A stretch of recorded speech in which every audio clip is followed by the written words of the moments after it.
অমলকান্তি আমার বন্ধু। স্কুলে আমরা একসঙ্গে পড়তাম। রোজ দেরি করে ক্লাসে আসতো, পড়া পারতো না।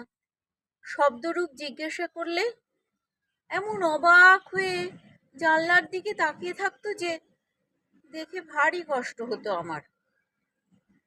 আমরা কেউ মাস্টার হতে চেয়েছিলাম, কেউ ডাক্তার, কেউ উকিল।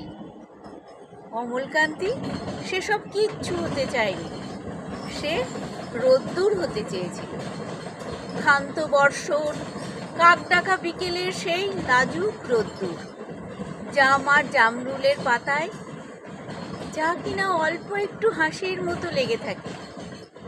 আমরা কেউ মাস্টার হয়েছি, কেউ ডাক্তার, কেউ উকিল। অমলকান্তি রোদ্দুর হতে পারেনি। সে এখন অন্ধকার একটা ছাপাখানায় কাজ করে। মাঝে মাঝে আমার সঙ্গে দেখা করতে আসে, চা খায়, এটা ওটা গল্প করে, তারপর বলে উঠি তাহলে।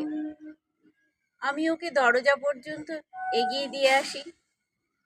আমাদের মধ্যে যে এখন মাস্টারি করে, অনায়াসে সে ডাক্তার হতে পারত।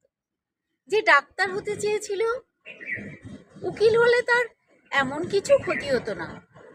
অথচ সকলেরই ইচ্ছে পূরণ হলো, এক অমলকান্তি ছাড়া।